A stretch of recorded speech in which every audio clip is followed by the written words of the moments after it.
What makes great news? Yeah. There are a lot of different ways to answer that. You want to be the first, you want to be the most accurate. Give me the bare bottom minimum of what I need to understand about this in really plain language. Welcome to Known, where tech brand builders share their journeys and teach you how to build your own. My name is Stella Friaisse. And I'm Anastasiia Kulibaba. Today we have Christine Lee. Christine is one of the most recognized journalists in crypto. For about 5 years, she was working in CoinDesk. Before that, she was a part of Bloomberg and Reuters, and also she contributed to Pulitzer-winning investigation. Christine conducted thousands of interviews with the most prominent thought leaders in the digital space, such as Sam Bankman-Fried, Michael Saylor, and many others. But today, we're interviewing her. Let's dive in. Hi, Christine. How are you? Good. Great to see you, ladies. Yeah? Yes, I've been watching your podcast. Great information, great insights. Really happy to hear. So we're super happy to have you here. I love your experience explaining and breaking down very complex topics. You've covered a lot of them, whether in politics, legal, or investment. There are a lot of founders who think that their product is a little bit too complex to explain it simply. What would you say to them? And do you have any tips to do that, like breaking down and simplify complex topics? Well, as a journalist, what we always love to hear is when you can break down facts and information on a personal and emotional level. And so, because we can present the facts, we can present the data. And what we want to hear from people that we interview is to get to the emotional heart of it, the humanity. Why is this special? Why is this important? Why can't this product or whatever your information you're telling me, why can't it be done any other way? What makes this special and different? So I guess that's one piece of it. Another piece is I think we just want to hear something interesting and we want to learn something.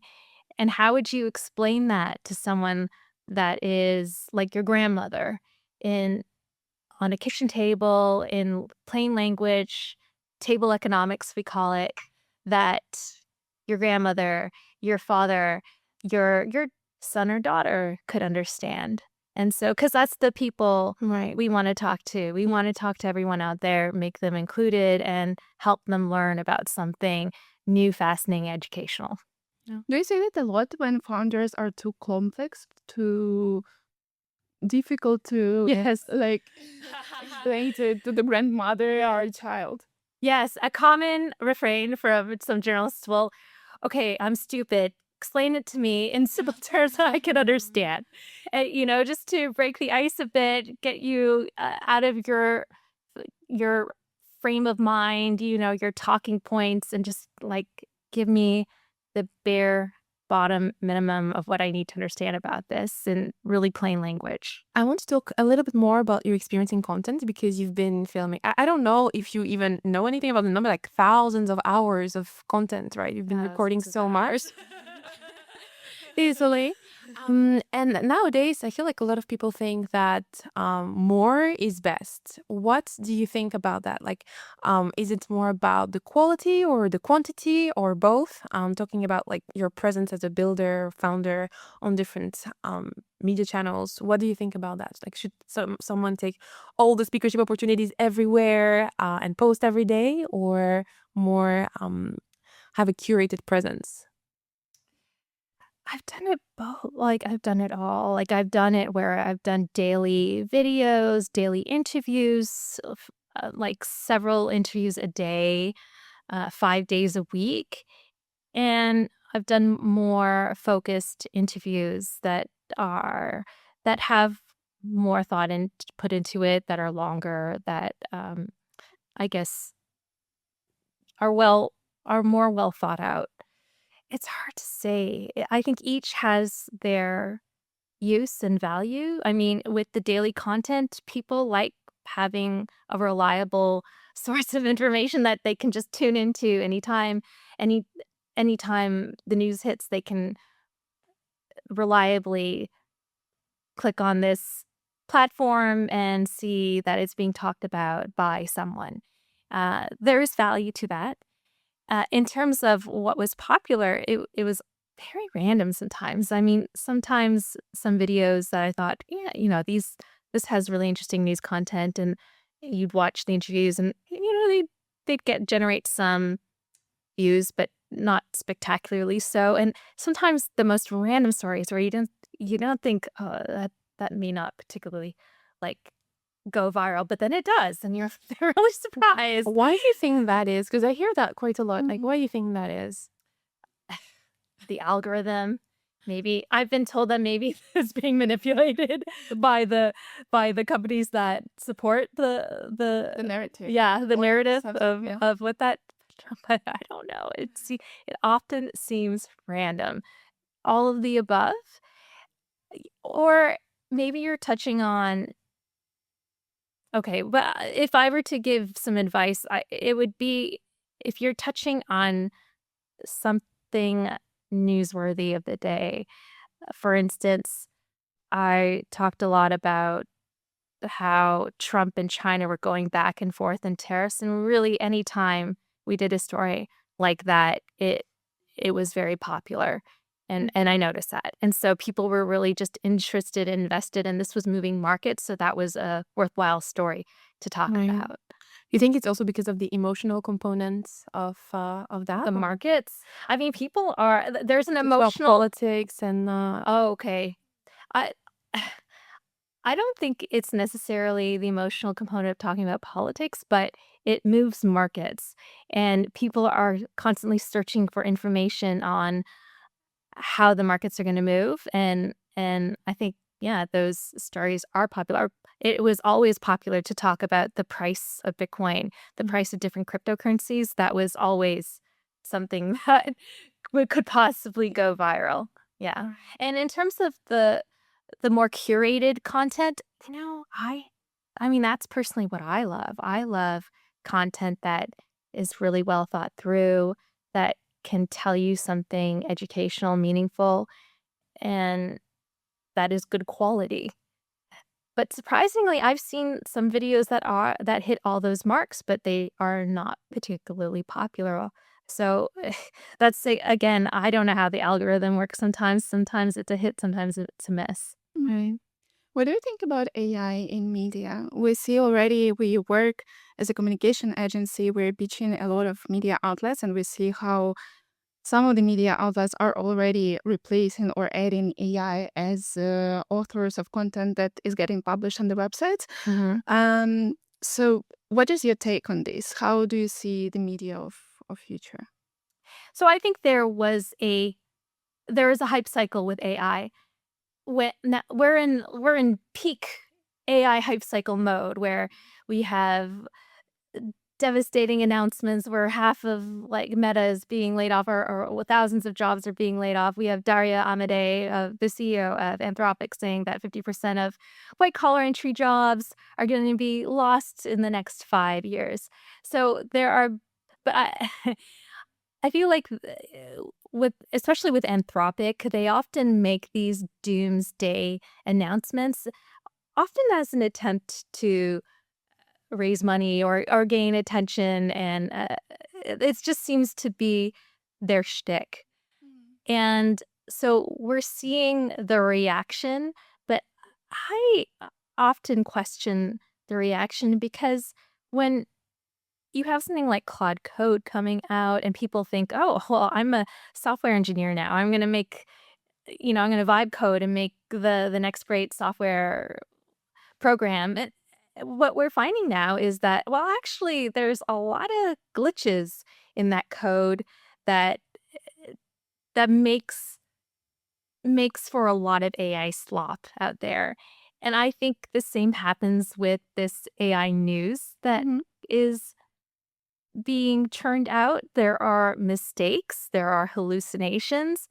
You need a human to intervene. And I think newsrooms are finding that if they are relying too much on AI to churn out content, that it's inaccurate. And there needs to be a person that needs to spend as much time editing it as they could just writing it on their own.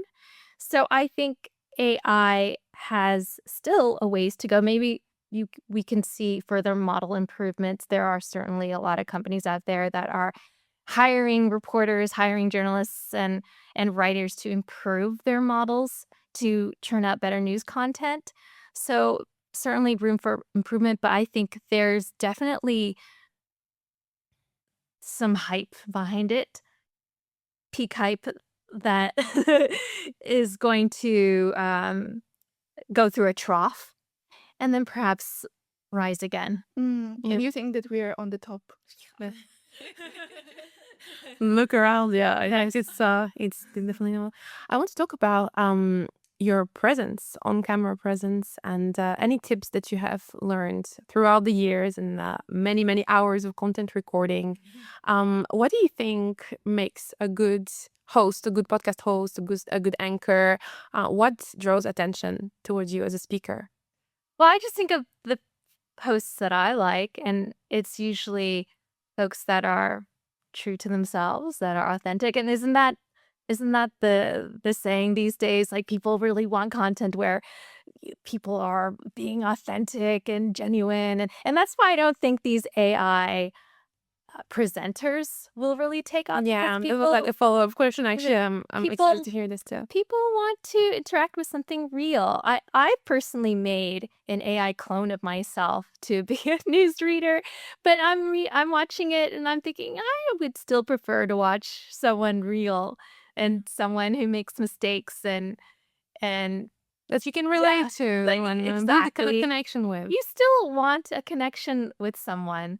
And so there will always be a premium for human connection.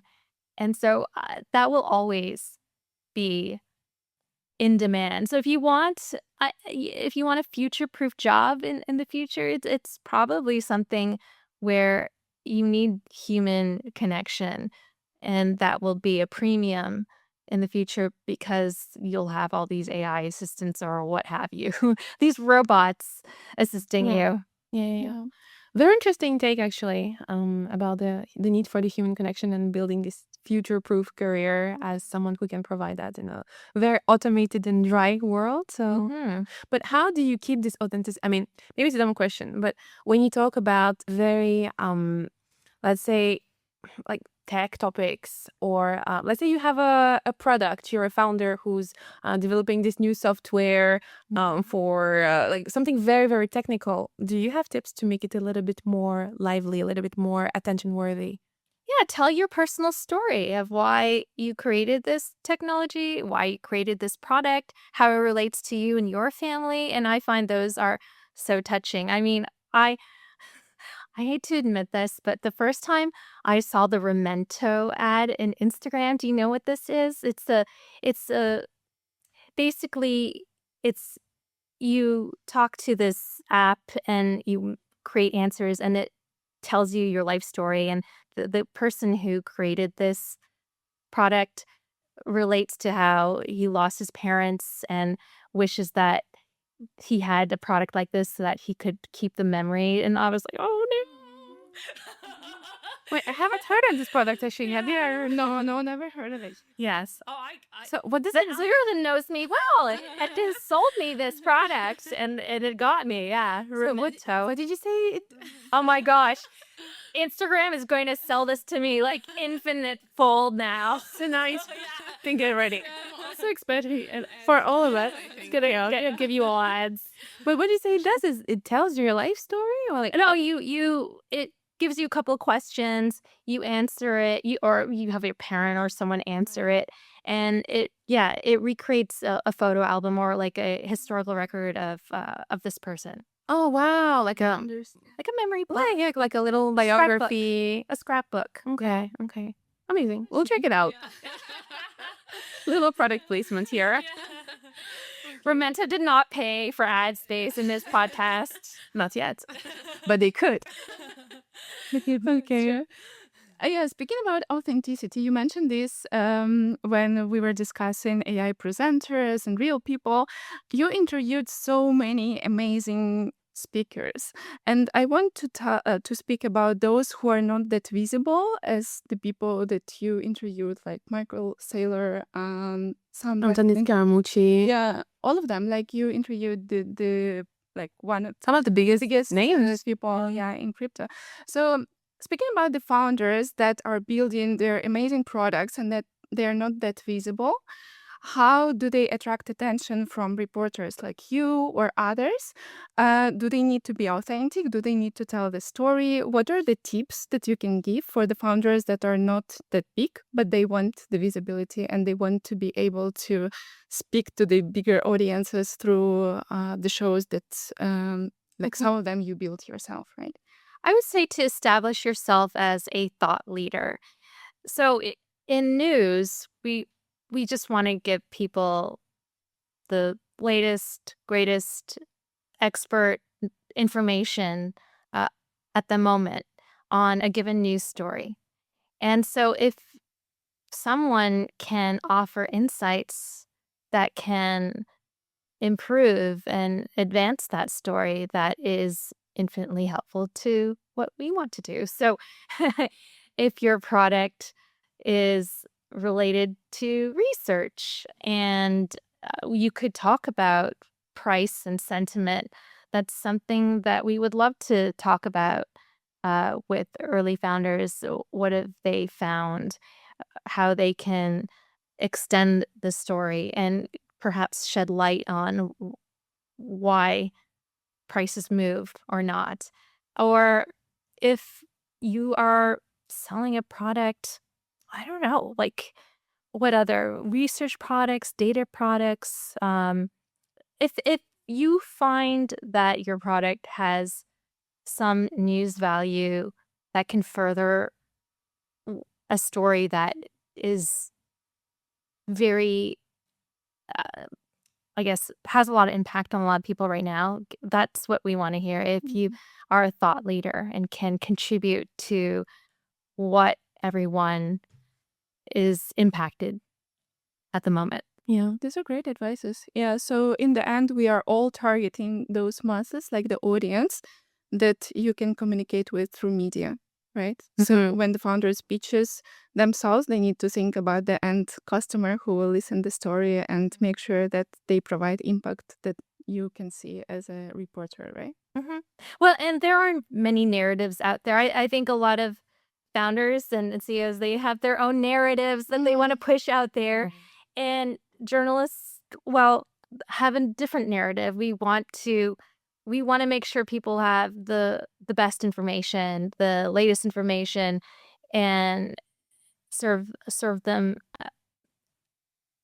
as a public service. We wanna give them information, and so if someone can help us with that, then Yeah. that would be infinitely Right. great for our purposes. Yeah. What makes great news according to you? Okay, what makes great news? Yeah. There are a lot of different ways to answer that. Okay, breaking news. You want to be the first, you want to be the most accurate news outlet to release information out there that people can consume, learn, and yeah, advance their knowledge on. Um,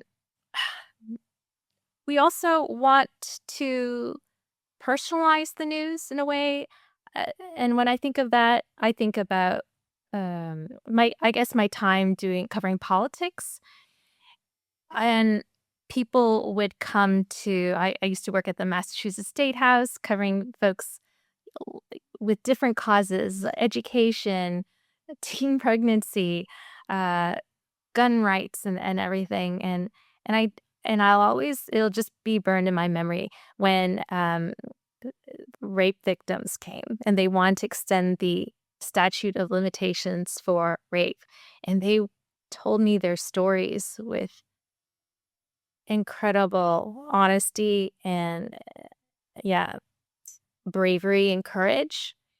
And that was so important. I just couldn't believe they were telling me these incredibly personal stories. And that was incredibly valuable. And I would say that was great news that we could elevate these voices like that. So, and that was very personal. And so something that could touch upon our humanity, our common humanity that can connect us, that is we want to be a platform that can give a voice to the voiceless. Right. And that is incredibly valuable. So different ways It to is. look at news. It is. And actually, I really wanted to ask you this question because you've been covering a lot of different things, right? Not only you've been covering tech, crypto, stocks, politics, but also more social justice issues, winning even Pulitzer Prize for this.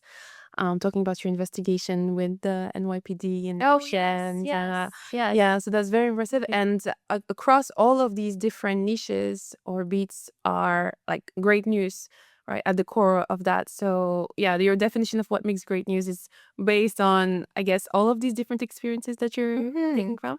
And actually, would you say, how would you say that everything you've done before crypto helped you with crypto journalism? Was there something that you've learned from all of these past experiences and that you've translated into your experience in crypto media? I mean, the common thread and why I love journalism so much that is parallel to my personality is just to be very curious. I'm just very curious about the world. And, some people can go through their day and just accept the way things are.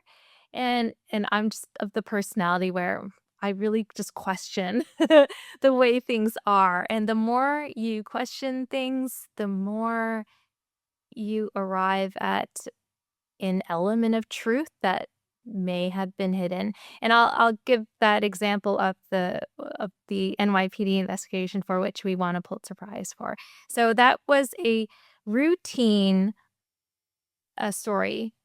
It was so my colleague Sarah Riley did a routine report on someone being evicted for a crime, and that eventually she found they were never convicted of. And so she wondered, well, how often does this happen? How many people have been affected? And just the more questions she asked, the more strings she pulled, Yeah. the more data sheets she created on this, the more she found that, wow, there are like actually hundreds of people, maybe thousands of people that this has happened to.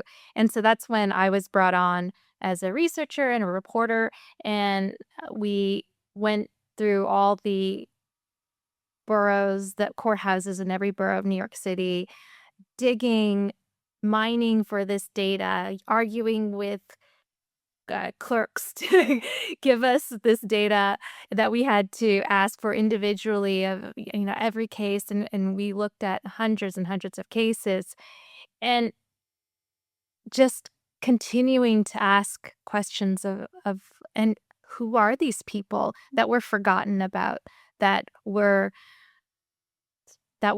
taken out of their homes for creating a nuisance that that ended up not being real. Like for Okay, instance, yeah, like for instance, there was a case of someone was removed from their residence because they had cocaine or were selling cocaine in their apartment, and it ended up being just eggshell eggshell powder. crushed, right? Yeah, exactly. A lot of incidents similar to this, and we just covered or unraveled the pattern of this happening.